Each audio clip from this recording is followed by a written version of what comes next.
Ukraine की मदद करते करते नाटो हुआ कंगाल। अब भारत ने दिए 16 अरब। ऋषि सुनक को देना होगा इस्तीफा। ब्रिटेन में फिर मचा बवाल।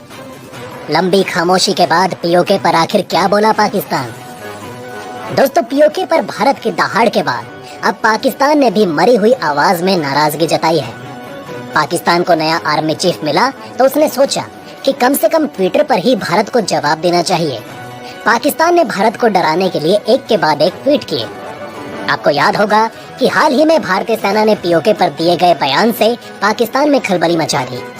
भारतीय सेना के इस बयान से पाकिस्तान ने भी अब बयान जारी कर दिया है। पाकिस्तानी सेना के मीडिया विंग ने ट्वीट करते हुए कहा कि भारतीय सेना के विचार उनकी घरेलू राजनीति के अनुरूप ही हैं और जहां तक आतंकी लॉन्च पैड की बात है तो भारत के आरोप निराधार हैं। पाकिस्तान ने कहा कि भारतीय सेना के उच्च अधिकारियों को ऐसे बयान नहीं देने चाहिए। पीओके पर बात हुई तो पाकिस्तान ने अपना घिसा पिटा कश्मीर वाला रोना रोया। भारत को संयुक्त राष्ट्र के नाम पर डराने की कोशिश की गई। वैसे तो खुद संयुक्त राष्ट्र ही पाकिस्तान को गंभीरता से नहीं लेता। बहरहाल दोस्तों, आपको बता दें कि पाकिस्तान की सेना इस वक्त सबसे बुरे वक्त से गुजर रही है। असीम मुनीर ऐसे समय पर सेना प्रमुख बने हैं जब पाकिस्तान की सेना हर तरफ से पिट रही है। एक तरफ भारत का डर है तो दूसरी तरफ आए दिन तालिबान पाकिस्तान की सेना पर हमले कर रहा है। बलूचिस्तान और पीओके में भी विद्रोह बढ़ता जा रहा है। इतने खतरों के बीच पाकिस्तान की सेना को एक बड़ा खतरा इमरान खान से भी है। दोस्तों, अब 26 नवंबर का दिन असीम मुनीर के लिए किसी डरावने सपने से कम नहीं होगा, क्योंकि 26 नवंबर को असीम मुनीर के सबसे बड़े दुश्मन इमरान खान अपने समर्थकों के साथ आज लॉन्ग मार्च को उसी रावलपिंडी तक लेकर जाएंगे जो पाकिस्तान की सेना का गढ़ माना जाता है। पाकिस्तान के गढ़ में इमरान खान की रैली से ठीक पहले आर्मी चीफ असीम मुनीर ने पाकिस्तान के प्रधानमंत्री शहबाज शरीफ से भी मुलाकात की है। इमरान खान ने पाकिस्तान की सरकार और पाकिस्तान की सेना दोनों का ही जीना मुश्किल कर रखा है। रावलपिंडी पहुंचने से पहले इमरान खान ने कहा कि मुझे मालूम है कि मेरी जान को खतरा हो सकता है, मुझ पर एक और हमला किया जा सकता है, लेकिन इसके बावजूद मैं रावलपिंडी पहुंचकर रहूंगा। इसी के साथ साथ इमरान खान ने पाकिस्तान के नए सेना प्रमुख को भी लपेट दिया। इमरान खान ने असीम मुनीर की नियुक्ति को लेकर चिंता जताई है। वहीं दोस्तों, ब्रिटेन में ऋषि सुनक के खिलाफ बगावत शुरू हो चुकी है। अटकलें लगाई जा रही हैं कि ऋषि सुनक को भी लिज ट्रस की तरह इस्तीफा देना पड़ सकता है। प्रधानमंत्री ऋषि सुनक अब ब्रिटेन में घर बनाने की योजना पर अपनी ही पार्टी में घिर चुके हैं। इस योजना के बारे में आपको बताएंगे, लेकिन उससे पहले आपको बता दें कि ऋषि सुनक ने ऐसे कई फैसले लिए जो उनकी ही पार्टी के कई सांसदों को पसंद नहीं आ रहे हैं। जी हाँ दोस्तों, आप ये जानते ही हैं कि ब्रिटेन आर्थिक मंदी की चपेट में आ चुका है। महंगाई रिकॉर्ड स्तर पर पहुंच चुकी है। इस पर काबू पाने के लिए ऋषि सुनक ने कई कड़े फैसले लिए। पहला तो बजट में कटौती की बात की गई, उसके बाद टैक्स दरों में इजाफा कर दिया गया। यहीं से ऋषि सुनक की मुश्किलें शुरू हो गई। दरअसल ब्रिटेन को इस तरह की तकलीफें झेलने की आदत नहीं है, लेकिन ब्रिटेन के लोगों को अब ये समझना होगा कि समय बदल चुका है। अर्थव्यवस्था को पटरी पर लाने के लिए ऋषि सुनक को ये फैसले लेने पड़ रहे हैं। अब इन सभी के बीच ऋषि सुनक ने एक ऐसा फैसला लिया कि उनकी मुश्किलें और बढ़ गई। ऋषि सुनक का मानना था कि टैक्स बढ़ाकर और बजट में कटौती करके जो पैसा सरकार के पास आएगा उसका इस्तेमाल ब्रिटेन में बहुत सारे घर बनाने के लिए किया जाएगा। जब ये घर बनेंगे तो इंफ्रास्ट्रक्चर से जुड़ी कई गतिविधियां भी बढ़ेंगी। घरों के निर्माण से जुड़े हुए कई उद्योगों को फायदा होगा, जिससे ब्रिटेन की इकोनॉमी में थोड़ा सुधार हो सकता है। लेकिन यही फैसला अब ऋषि सुनक के लिए जी का जंजाल बनता जा रहा है। जानकारी के लिए आपको बता दें कि पूर्व प्रधानमंत्री बोरिस जॉनसन को भी इस योजना को लागू करने पर अपनी ही पार्टी के सदस्यों के विरोध का सामना करना पड़ा। ऋषि सुनक का कहना है कि हम मुख्य शहरों से कुछ दूर 3 लाख घरों का निर्माण करना चाहते हैं ताकि गरीब लोगों को भी घर मिल सके। लेकिन जिन इलाकों में इन घरों को बनाने का प्रस्ताव है, अब वहाँ के लोगों ने इसका विरोध शुरू कर दिया है।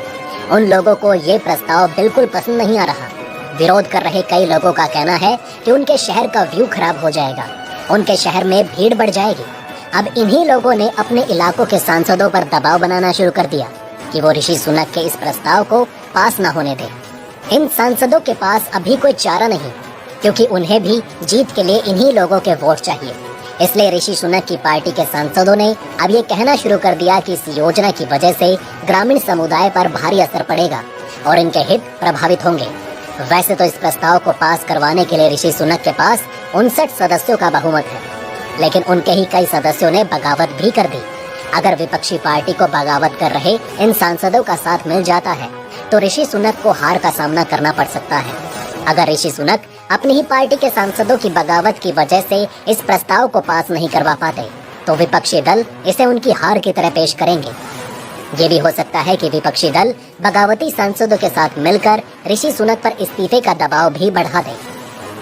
वहीं दोस्तों, यूक्रेन ने कभी सोचा भी नहीं होगा कि उसे ये दिन भी देखना पड़ेगा जब वो पूरे तरीके से हेल्पलेस महसूस करेगा। वैसे मैं बात युद्ध की नहीं कर रहा, उसके बारे में तो उसे पहले से ही पता था, बल्कि जिनके भरोसे यूक्रेन इस युद्ध में कूद पड़ा, बात उन्हीं देशों की हो रही है।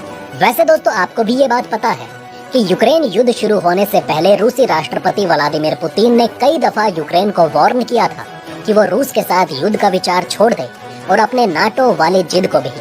हम सोवियत संघ के देश हैं, न कि यूरोपीय संघ के। पश्चिमी देश नाटो की सदस्यता का बहाना देकर यूक्रेन को अपना बेस बनाना चाहते हैं ताकि रूस पर बढ़त हासिल की जा सके। इसलिए इन देशों से जितना दूर रहोगे उतना ही सुरक्षित रहोगे। हालांकि पुतिन के लाख समझाने के बावजूद भी जेलेंस्की अपनी जिद पर अड़े रहे और युद्ध का शंख बजा दिया। अब आगे जो कुछ भी हुआ वो सब आप देख ही रहे हैं। बल्कि नौबत तो आज ऐसी आ चुकी है कि जो देश यूक्रेन को युद्ध के लिए उकसा रहे थे, रूस के खिलाफ हर तरह की मदद करने के लिए तैयार थे, उन्हीं देशों ने आज यू टर्न मार लिया है और यूक्रेन की मदद करने से मना कर दिया। दरअसल कुछ रिपोर्ट निकल कर आ रही हैं जिसमें बताया जा रहा है कि यूक्रेन में जारी जंग में जिन पश्चिमी देशों ने यूक्रेन की सहायता के लिए अपने हथियार भंडार को खोल दिया था, आज रूसी सेना के सामने उनका स्टॉक खत्म हो चुका है। बल्कि नाटो चीफ ने तो ये तक कहा कि यूक्रेन को हथियार देते देते नाटो के हथियार खुद खाली हो चुके हैं। खुद नाटो को हथियार बनाने की जरूरत आन पड़ी है।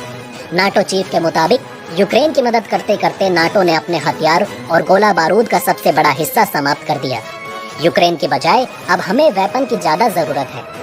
हमारे इतने सारे गोला बारूद और मिसाइल देने के बावजूद रूस यूक्रेन पर रुकने का नाम नहीं ले रहा।